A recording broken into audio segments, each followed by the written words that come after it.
My name is Calabrese. I've been one of the faculty with Martha Stark who have tried to manage this project over the past few months. What we are trying to do with this project is we were trying to get people who were thinking of good policy proposals or issues to address as New York not only hopefully recovers from the pandemic, but also as we have this transition in many of the important elected positions in New York City, whether it's the mayor, about 2/3 of city council, controller, et cetera. We also have the upcoming state elections, which will also obviously be massively impactful to New York City. And so this conversation was to get good ideas out there so that we could try to inform these changes with good ideas by good thinkers such as yourselves. And so today the papers that we're gonna talk about have they're pretty broad based, and they actually cross everything from land use policies to technology to racial justice to the importance of good governance and the city budget. So all important topics and all things that the current administration and city council in New York City will have to obviously address. So we're hoping folks will present, 5 minutes, give or take, on their. If you take a little bit longer, I'm not gonna do the giant hook, which you may remember from Showtime at the Apollo. We will not have that for this session. But that will give us time then to have conversation and questions that from attendees and from each other as well. So we're going to start with Jennifer Jones Austin, who is the CEO and Executive Director of FPWA. And she will, I don't want to limit what she is going to discuss, but my presumption is that she is going to talk about the importance of equity and racial justice in New York City's economic recovery. Absolutely. So let me first just share that I'm delighted, excited to be a part of this discussion this afternoon. I'm very, very appreciative, for NYU and taking up this initiative. I think it's very important as new mayoral administrations get underway that they hear from New Yorkers who with lived experience, as well as New Yorkers who've been hard at work trying to figure out how to help solve some of what seems to be often our city's most intractable problems. And for me, racial injustice and the intersection with poverty is a problem that has persisted for far too long. COVID helped to bring the significance of this problem to light for many New Yorkers, moving beyond those who live it on a daily basis. Just recounting the words of our current Mayor Eric Adams several weeks ago when asking people leading businesses across New York City to get back into the office. He talked about essential workers. He talked about the workers who are working in the delis, helping to move the city with basic services and key services and supports for some of the more affluent. And he said, if you, the more affluent who can stay at home, don't get back to work, essentially, paraphrasing, then these persons who are lower income are going to continue to struggle. Let's contextualize what I'm talking about. 1 in 5 New Yorkers lives in poverty, and that number is disproportionately higher for persons of color. Nearly half of all New Yorkers are considered to be living near poverty. Now that's huge, and we saw the impact of that during COVID. People fled New York during COVID, not just because they wanted to get out into the fresh air and be, somewhere where the spaces were wide and open, but they also realized that, many were losing jobs and could go elsewhere, but many also realized they could keep their jobs and save some money and go work remotely from some of the place because, as one of the former mayors contended, the rent is too damn high. We saw better than 3.5 million New Yorkers leave New York City. And now what we're being told is that only 75% of them have returned. We lost about $34 billion in income. So what I've been centering on is how affordable is New York City, and especially for persons who are low income, who are disproportionately here in New York City, people of color. And I've been centering on economic equity and what it would take to achieve economic equity for low income persons of color, especially appreciating that many are low income because of structural and institutional racism that persists today. When we consider that still today, Black women earn 64 cents on the dollar for that every the dollar that every white man earns. When we consider that Hispanic women of Hispanic origin, 54 cents for every dollar earned by a white man. When we consider that we've got in New York City not only wage deprivation, but we've also got occupation segregation, and many of the lower income positions are most often held by women of color. Economic inequity is also a racial injustice. So what I centered on is how do we begin to rethink how we view economic measures intended to eliminate poverty? How do we think about poverty in and of itself? How do we think about income supports? How do we think about wages? And should we be focused on just helping people get by? Or should we be focused on helping them get ahead? I think what COVID helped us to appreciate is that we need to center on trying to help people actually get ahead. So what I looked at was, an issue that essentially, concerns all of this nation, but we see how it plays out here in New York City, and that's the federal poverty level, which is a dated, antiquated measure of what it costs to make ends meet in our nation. It was established in 1963 when food was the largest household expense.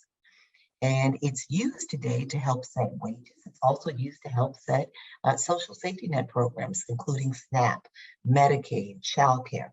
And it's gone largely unchanged since it was first created in 1963. And when I say it's gone unchanged, we know today that the highest household expense is housing. We also know that if you look across the nation, geographically speaking, what it costs to live in New York City looks very different than what it costs to live in Wichita, Kansas, San Francisco, Milwaukee, like some rural parts of Texas, Georgia, et cetera. But yet that federal poverty level holds constant across the nation. And in doing so, it undercounts the true cost of living and how much people need by way of, wages, resources. It also helps to speak to how we shape economic development across the nation. The same is true for New York City. And so what we looked at is how do we begin to address economic inequity by centering on what it truly costs to live in New York City? And how do we begin to move and change the mindset from centering on, again, helping people just get by and move to something where we're really trying to help people get ahead? We saw with COVID that people of low income and of color suffered the most because we've had this mindset of just helping people get by. We've allowed for depressed wages and income supports that do not meet the need. So what we centered on is a new metric that would measure the true cost of living here in New York City. So I'm going to give you a quick example. The federal poverty level says that a mother with 2 children, one member of the household who's working, 3-member household, one person, 2 children living anywhere in this nation needs $21,700 to technically not be considered poor. That $21,700 is used to help set the minimum wage nationally and locally. It's also used to determine eligibility, again, for SNAP, childcare, for Medicaid, transportation, housing supports. When we look at what the true cost of living is here in New York City, for a mother with 2 young children, to meet housing, childcare, food supports, incidental health costs, transportation, it's over $81,000. Well, here's why this is problematic. When you use the federal poverty level to set, let's say, childcare costs, childcare subsidies are granted up to 200% of poverty. 200% of poverty for a family of 3, a mother and 2 children, is a little more than $43,000. A mother making $50,000 would now be deemed ineligible for a child care subsidy. She can't cut it. Why is this important to New York City? Because we will continue to see people struggling. This contributes to the unaffordability of New York City contributes to people who become homeless. It becomes to people being overly reliant upon income supports and city tax levy dollars to kick in where state and federal dollars do not kick in. It's a drain on our our revenue, because if we don't have people who have enough resources to feed back and pour back in to the economy, then we're not going to have the realize the tax revenues and other that come from revenues from from people buying, as well as people being employed. So we believe that we need to begin looking at a true cost of living measurement, that we shouldn't be wholly reliant just upon the federal poverty level, or even the supplemental poverty measure, which considers also income supports. We need to look at this issue not from wage deprivation, but from dignity, and really helping people to get ahead. And so we're proposing that this new administration center on a self-sufficiency standard or a true cost of living measure. I will quickly add that there is a racial justice commission here in New York City that in December, it was appointed by Mayor de Blasio to look at structural racism and to look at the New York City Charter to identify ways that we can begin to dismantle structural racism in government functioning. The Racial Justice Commission has put forth 3 proposals that will appear on the November ballot in this year, in 2022. Those ballot measures center on a statement of values to guide government to move towards equity. There is a ballot measure that would bring forth an Office of Racial Equity and a complementing commission that would require the city to biennially put forth a citywide equity plan. And thirdly, there's a ballot measure that would establish a true cost of living measurement that annually the city of New York, in addition to reporting on the federal poverty level and the poverty rate, would have to report out what it costs to live in New York City. If that happens, that becomes a game changer, because we begin to look at what it costs to live, what income supports are necessary, what wage adequacy looks like and should be like, and it begins to influence, whether it's labor, whether it's the, like private companies and corporations or government, the wage conversation. So what I centered on, and what I believe is absolutely necessary, if we're going to have a fair COVID recovery and bring about true equity and begin to move the needle on racial justice, is to not allow for continuing wage deprivation, which is a form of racial injustice, because we know who suffer the most: low-income people of color, and in particular, low-income women of color, who often are the primary breadwinners. Thanks, Jennifer. So we are going to move to our next, I assume, group of speakers, Rick Hills and David Schleicher. So Rick is is a professor of law here at New York University. David is at the Yale Law School, and they are going to talk about a related but distinct idea about how the city might address its housing crisis. And I think you're going to focus their paper on land use, but obviously they may be speaking more broadly than that as well.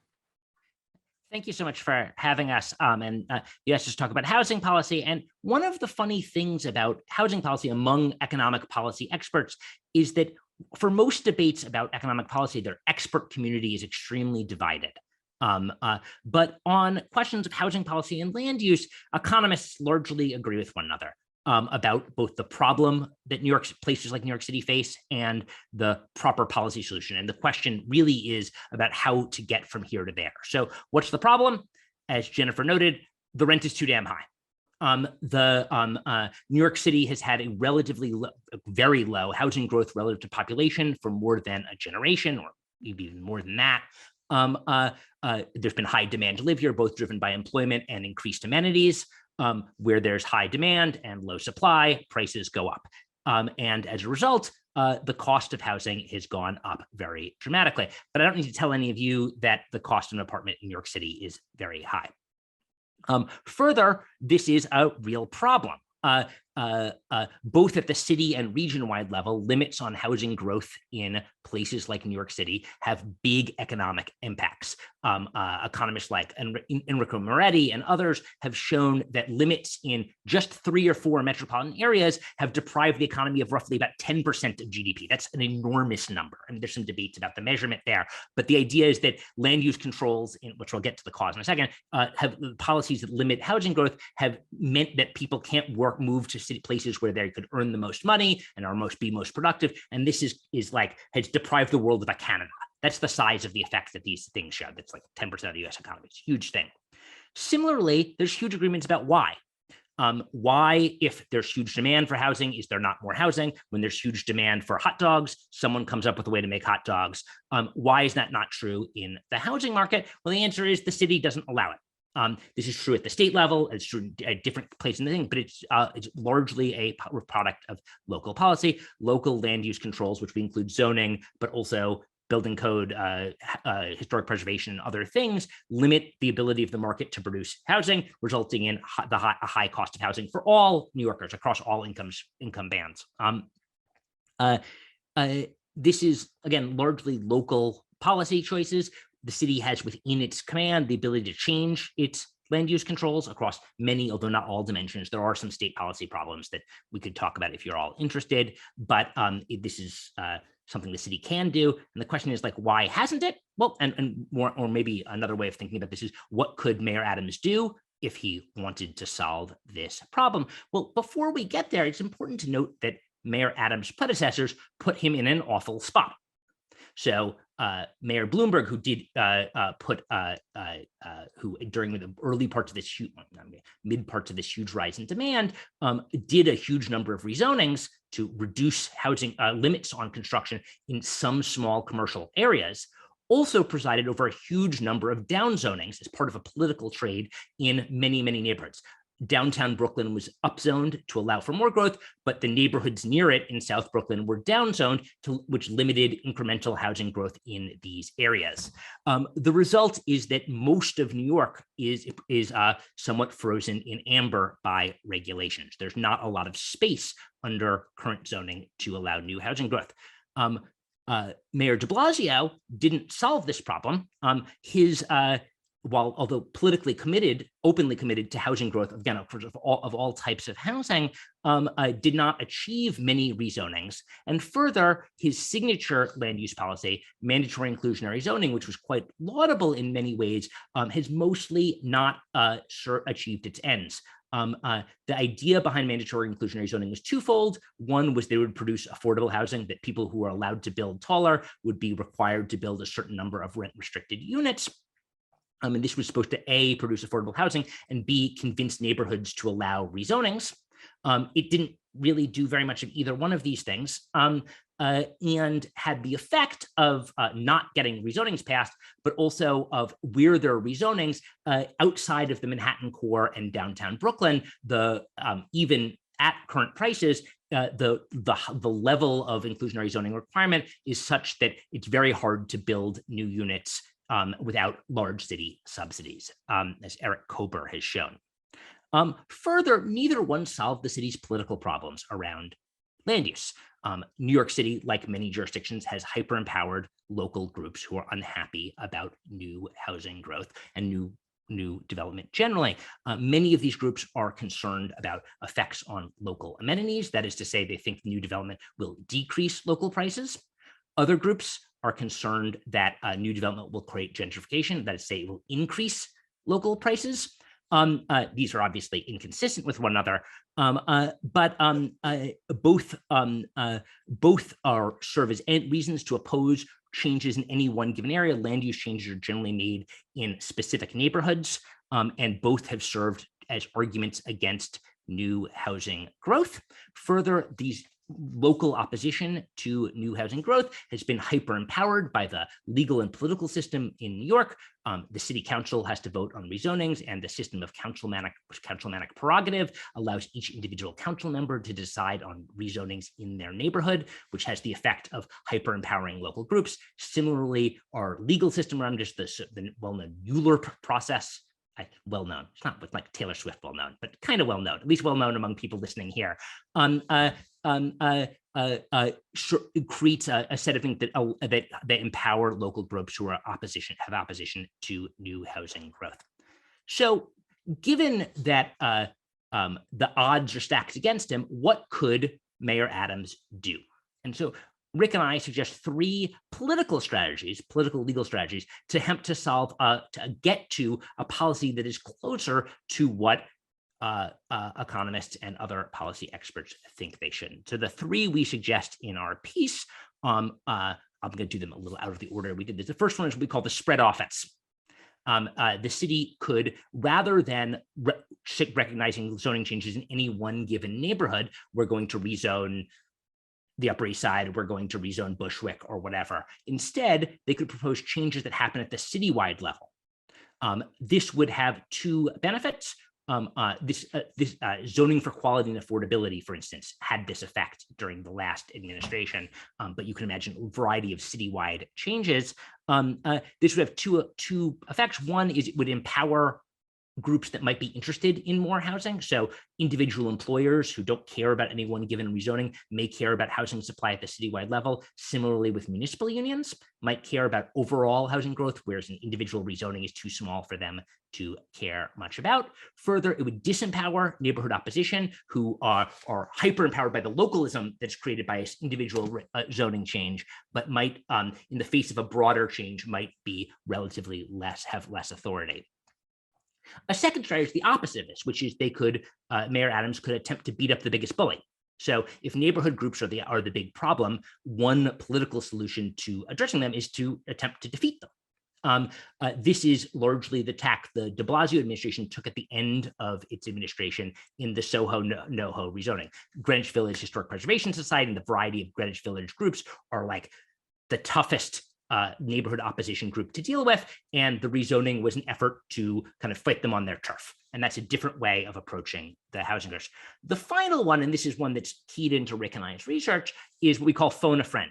And this is the idea of attempting to link issues together in order to find new proponents for housing that could then contest with neighborhood groups in their opposition to housing. And so an example of this is the Times Square rezoning, in which by linking Broadway theaters and giving them transferable development rights, it gave as part of a broader project of rebuilding Times Square, it gave the theater industry and the city's interest in having Broadway continue on an interest in fighting for a rezoning. And you can see a similar type thinking in a variety of city TDR projects, things like the High Line rezoning and the East Midtown rezoning at the beginning of the de Blasio administration, which pulled in new supporters for growth. That in most of those cases, commercial growth, but the same idea could be applied in housing.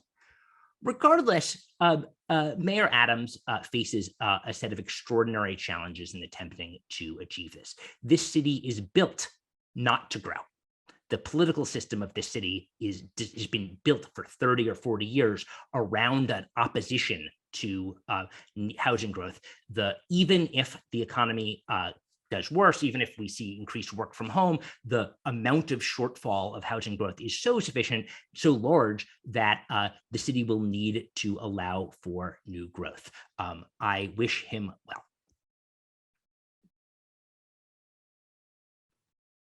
Thanks, David.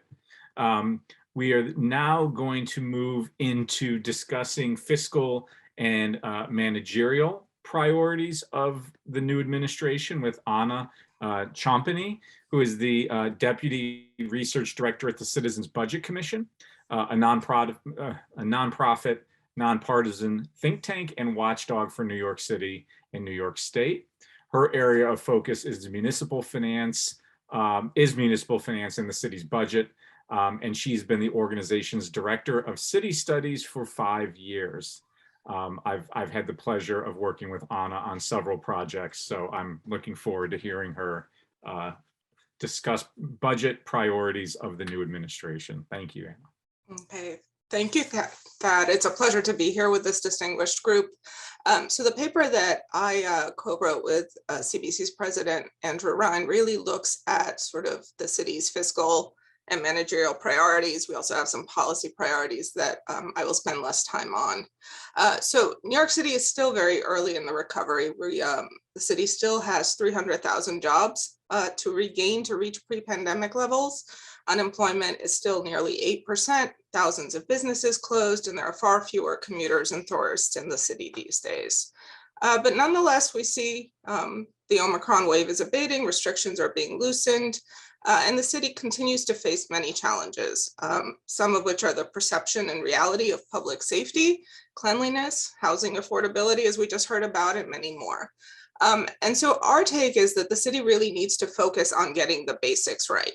That having a solid foundation is critical for rebuilding a city that delivers high quality services that New Yorkers need now, promotes the city's long-run stability and competitiveness, and improves the quality of life and opportunity for all New Yorkers, especially those in need. So in terms of fiscal priorities, we really hone in on 3 points. The first is that the city needs to spend its federal aid wisely.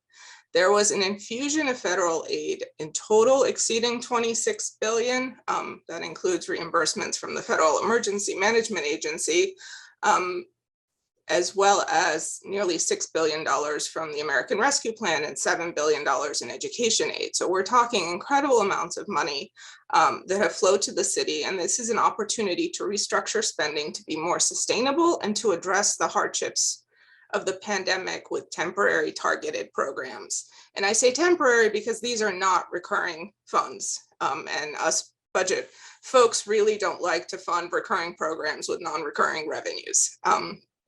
But unfortunately, the current plan does do that exactly. Programs like the expansion of 3K, additional overhead for nonprofits that contract with the city are being funded for the next few years with federal dollars. And the city has yet to put forth a plan for how to support these programs once the federal aid runs out. And this is not a small concern. You know, according to our analysis, the city will face what we call a federal fiscal cliff of at least $1.3 billion in fiscal year 26, which is when the money should be depleted. And we have also sort of called for the need to have robust public reporting on federal spending that fosters accountability and ensures that we put these resources to good use. And there has been some movement on this. The city itself, but also the new city comptroller and the independent budget office have recently put out different dashboards and tracking systems. But they are still focused on sort of counting where the dollars are, and what the next step really needs to be adding performance metrics and trying to figure out what is the impact of this spending and what is the return on investment for the city. The second is that the city needs to achieve a sustainable budget and workforce level. You know, both of these grew dramatically under Mayor de Blasio, especially before the pandemic. And Mayor Adams has articulated a focus on increasing efficiency and eliminating waste that we are very supportive of. It's necessary to ensure that current services can be maintained with city revenues in the future. And in fact, there is what we call a city-funded fiscal cliff that looms not in 2026, but next year. And this is from programs that were funded in fiscal year 22, but not next year. By our accounting and the state comptroller's accounting, there's more than $550 million in programmatic spending in agencies like ACS, the Administration for Children's Services, Homeless Services, that is funded this year and is not funded next year. And so, you know, that is something that needs to be addressed. You either, you know, if we're going to maintain these programs, you need either new revenues or offsetting savings. And the last, which Tad worked on with me when he was at CBC, is that the city should be preparing for the next recession or emergency, and that means building up reserves in a rainy day fund. The city is making its first voluntary deposit of $500 million this year, but we have argued that there should be annual deposits in the financial plan, and that the city also needs to establish stricter rules regarding mandatory deposits and when withdrawals should be permitted to ensure these resources are available when they're not needed. And then the other part is that management matters a lot. The administration really needs to articulate a clear set of goals, prioritize core services, and utilize a robust performance management system to ensure results. and to collaborate with labor on changes that enable the city to deliver quality services effectively and efficiently. For example, city schools have some of the highest per pupil spending levels among large urban school districts, but the results of this spending are very uneven. And the city needs to critically assess how resources, including federal aid for school reopening, is allocated across schools to maximize student achievement and reduce educational disparities. And while the city publishes a mayor's management report, it lacks a robust performance management system. Such a system would involve staff at all levels, conduct regular performance reviews to identify successes and shortcomings, develop enhancements to improve performance, and corrective action plans to address deficiencies. And also critical is ongoing follow-up to monitor implementation. You have to sort of keep looking and making sure that you're getting the results and impact that you're looking for. And many city services rely on the city's dedicated workforce, and the city and the municipal labor unions really need to work together to negotiate collective bargaining changes, workroom changes that can increase productivity and promote flexibility. And gain sharing from increased productivity can support raises in the next round of contracts without blowing a hole in the city's budget.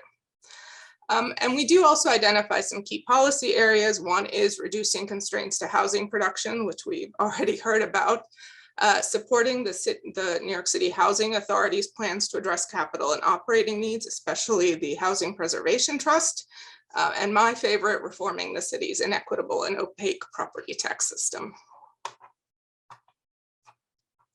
This is too bad we don't have Martha here to discuss that. She's the expert on reforming the property tax system.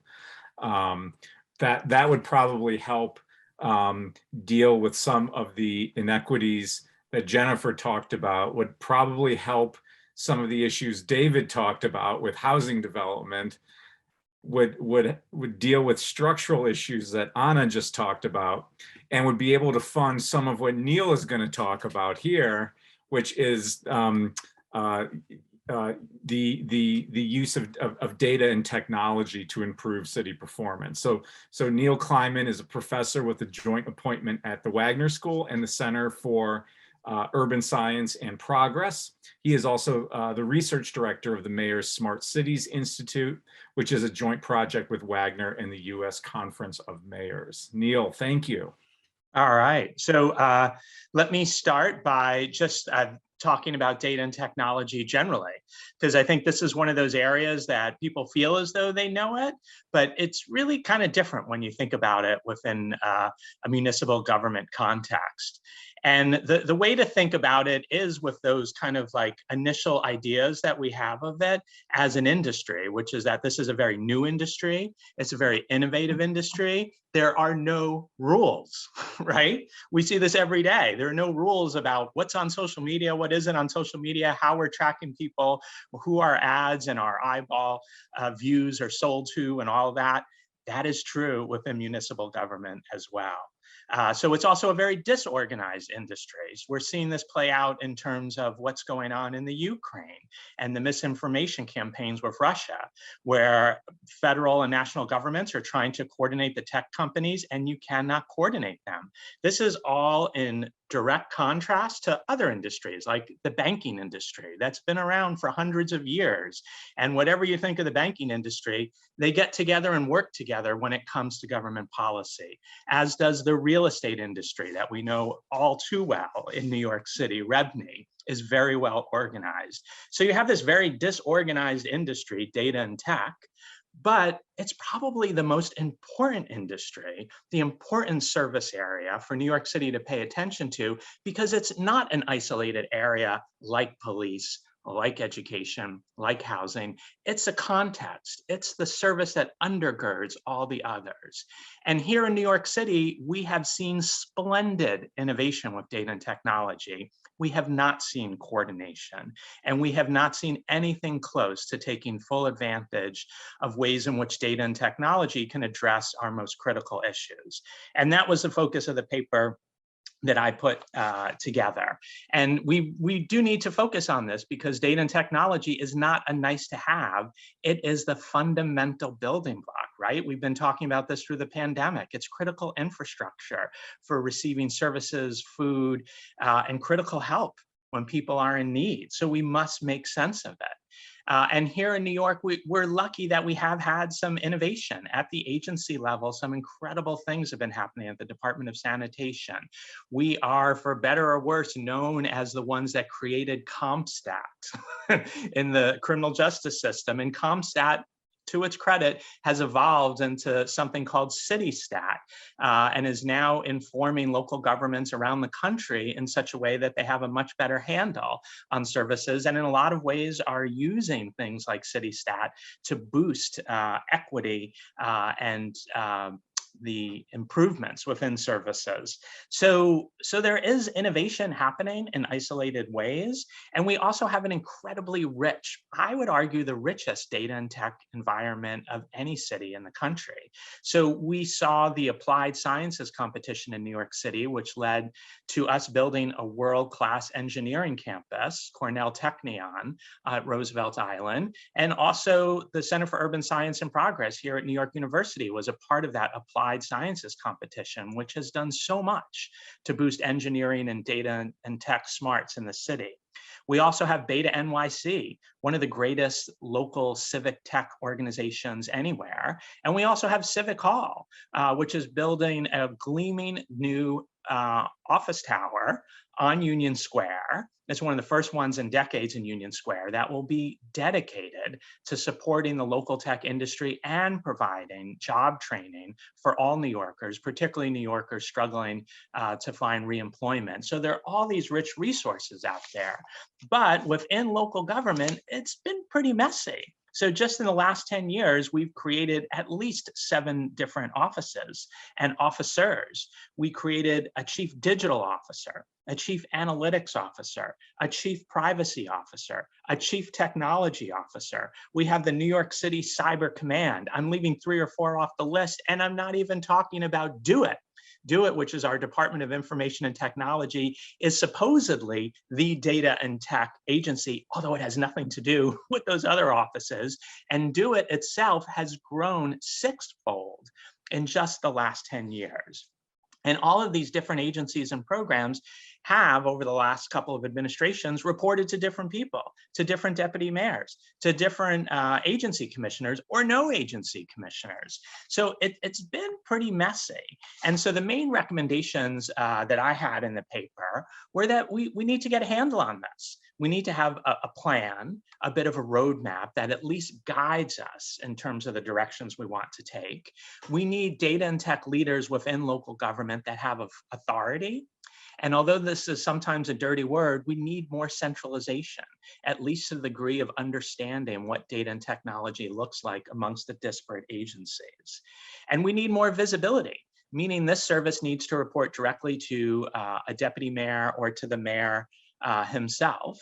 And we need a much better sense of how data and technology within local government interfaces with the private sector, with the startup community, certainly with institutions of higher learning, and of course with our community groups and our community development groups around New York City. This is something that a lot of other cities have been embarking on for the last 10 years or so. Chicago, I think, is one of the greatest examples in terms of starting to merge in a flexible way a lot of these functions and elevating the role of data and technology as it relates to all the other service areas. And I want to end on a slightly good news note that the Adams administration has been pursuing the fundamental recommendation in our report, and it's actually the same recommendation that was in a similar report issued by Cornell Technion, which is to have more of that centralization and coordination, and has recently empowered the CTO, Matt Frazier, who is appointed to that role, to have oversight over many of the agencies and offices that I mentioned. So we're hopeful here in the data and tech and innovation community, and hopeful in such a way that we can help with the other areas that we've been talking about, whether that be poverty reduction, whether that be housing, or the many other areas of need that New Yorkers are dependent on. Thank you, Neil. So we have about 10 minutes for discussion. If any attendees have questions, they can use the Q&A function at the bottom of the Zoom screen. You can type that in and I will direct it to the appropriate panelist or panelists. Until we have brave volunteers, I guess this is the problem that the world faces when I get all these smart people and I moderate. I get to lead the discussion. David, did you have a point that you wanted to raise? I actually wanted to ask Anna a question because I thought everyone's presentation was terrific, but I had a specific question about Anna's, which is, so I've done a little work on the cost of building subways around the world, and one of the findings is that there's a premium for doing it in the United States, but there's a bizarro New York premium, that the cost of building a kilometer of subway in New York is 8 times the cost of doing it in Paris. Just nuts differences. The New York Times did a profile of the cost of incarcerating people in New York City and showed that the difference between New York City and every other jurisdiction, it was like New York City was off the map. You can look across policy areas and you see the same thing. And so you mentioned looking at management reforms as a mechanism for addressing some of the cost of providing services, but I don't know that we understand why it is that across policy areas, everything is so much more expensive in New York. It's so much more expensive in New York than it is in jurisdictions with similar labor costs, similar density. It's not like it's easy. So buildings, this is subway, it's not city, but it's not like building in Rome is easy. They have to have an archaeologist go along with their tunnel boring machines because they're getting Etruscan. But I was wondering what you thought of as a way of the way the city could start to begin to understand the huge cost of government here. That is a really good question, and one that we puzzle over and think about a lot. I think there are probably differences about sort of what is leading to higher costs for city provided services versus contracting with outside groups to either provide services or do construction. On the contracting side, I think there is a premium for doing business with New York City that's built in. It's painful. It is a long, laborious, used to be incredibly paper intensive process to bid with the city.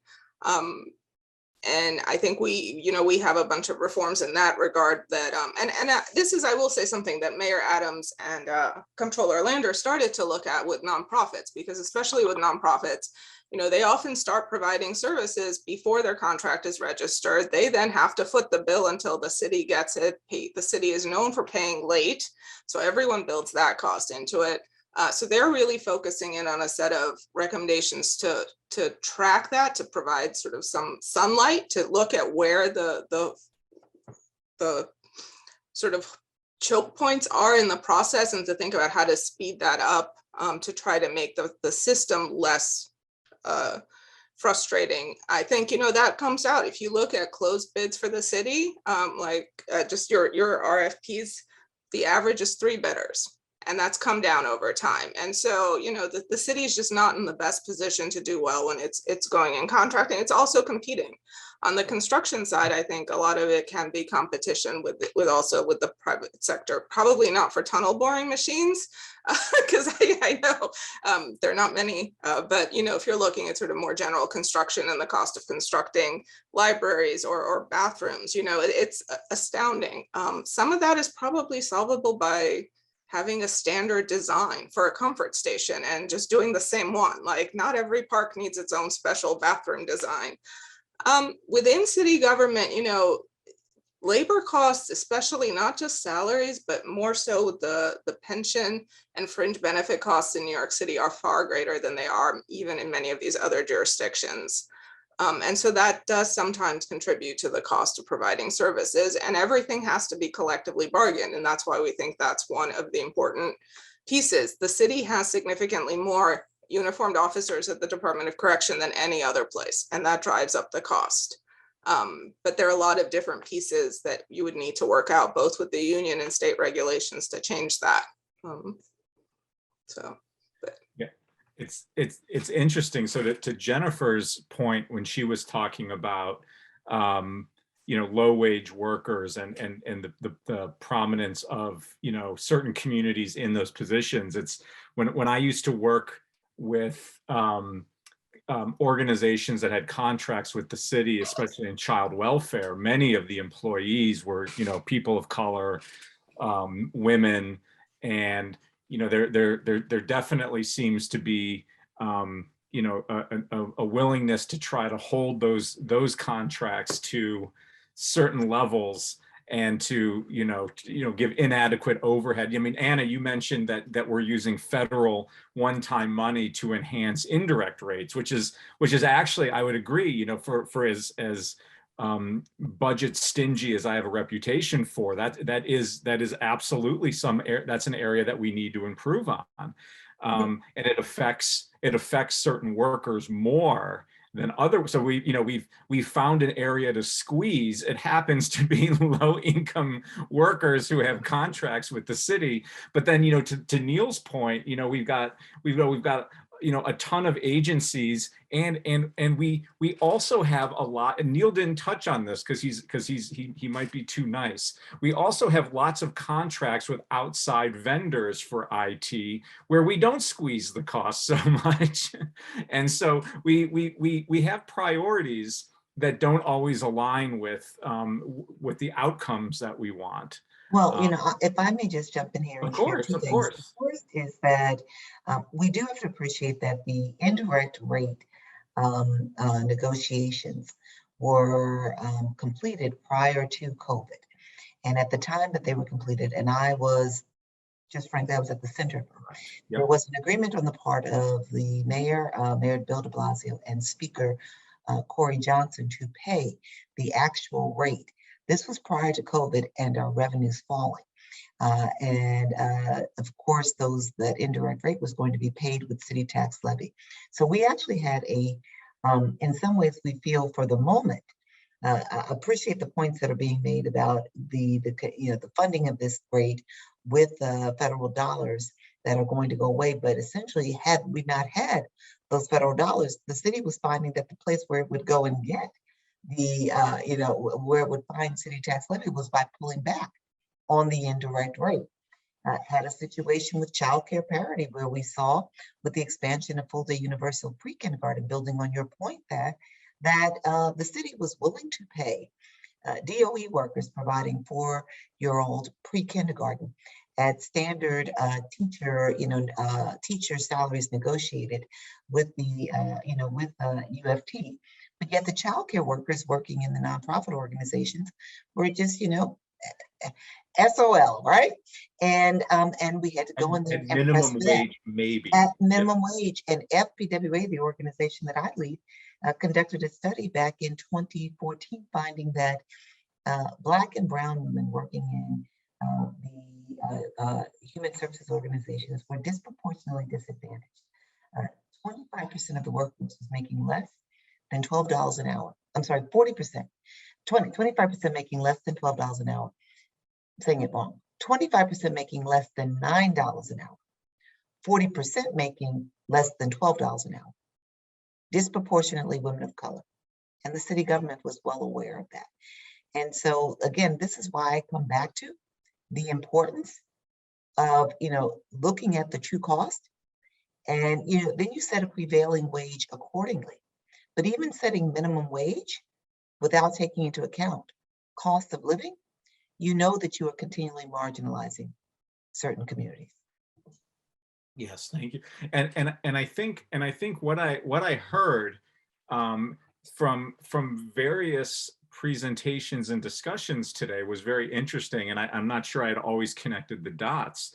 That there does seem to be a lot of areas where if we take Neil's point as a starting point, or David's as a starting point, these are areas that are really critical to the city's success, and we've thrown a lot of resources at them, but we have not thrown the resources in a smart way, and as a result, we have neglected areas such as child welfare service contracts, or other human service contracts or direct services, even ones that aren't contracted.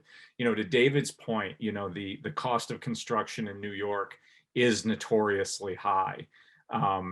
You know, what was that New York Times story about what we paid for the Second Avenue subway stations?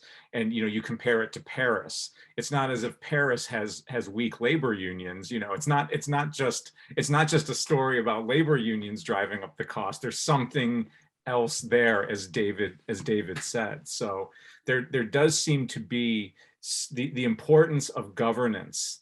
As Anna said, you know, the importance of getting management right. You know, these are things that I think a lot of times you hear them and we roll our eyes at them, but we really could, if we could get some of these areas right, it would free up these resources that we could, you know, actually make some progress on some of these issues. David, did you want to? Yeah, so what I'd say is that I think this highlights why a strong growth agenda, particularly around land use, but around other things, is actually so important, because we're not going to solve many of these problems realistically. It is not the case that we're going to reform New York government in 4, 8, 12 years. It's a 50-year problem and we're also like not going to be able to solve the inequities in New York City government in a short time frame either. Particularly if we are starved of resources. So the one thing the city can do to make a lot of these problems easier is it's a lot easier to address these problems when you have a lot more money. And the one thing that if the Adams administration can break the logjam around land use politics, which, by the way, it probably won't do either, but I mean, we can be hopeful, it would help address many of these other problems, because it would mean there was growth, and with growth, then you can have time to do reform. But if it's not you're not in a situation where people are fighting over extraordinarily scarce resources. So I think. And I'll say one thing on that point, because I feel I should say something, which is New York City is in great danger of becoming a company town, basically drawing only on finance. Lots of people have commented on this. This is only industry and tech, but we're not doing a great job with tech if we can't get housing costs down. So medical, entertainment, tech, all of that depends upon housing costs coming down. Doesn't do any good to fund a bunch of high tech in the Brooklyn corridor or Roosevelt Island or wherever you're trying to do it if you don't have housing. And I think, therefore, that the key is to break the political logjam around housing. I'll say in general, everything everybody said sounds great to me, but it has a kind of who will bell the cat feel. Like, we should solve the property tax problem, but we all know that's not going to happen. Queens homeowners will not let that happen. Vicky Bean and Martha worked on that commission. And it's just, you cannot solve that problem because there is a hard stop veto from the outer borough homeowners. Yeah. And everybody knows that. Listen, to bring in what Jennifer said, I am particularly attracted to the solutions on housing that also address, which is that the communities that should go first, the Adams administration, the hit the biggest bully strategy, like you're not going to be credible at all on achieving housing growth unless you try to put it in the areas that are most resistant in your Greenwich Villages and your Upper East and Upper West sides in downtown Brooklyn. Like, if you can't do it there's no way you could ever sell other communities on their need to contribute to a citywide problem. It's the de Blasio administration had many great ideas around interesting ideas around housing, but its focus on doing things in more economically marginal neighborhoods first was, I think, a mistake. And should I add that they didn't vote for Adams anyway? Well, thank you all for your thoughts and comments. I wish we had another half hour or so, but alas, it is the Friday afternoon, and we must let people get back to their work or enjoy the nice day before the bad weather hits New York again. So I hope to see people at more of these events in the future. Again, thank you to our panelists. As always, I definitely learned a lot from this and appreciate everything you've given to the project. So thank you very much. And thank you to our attendees. Thank you. Thank you.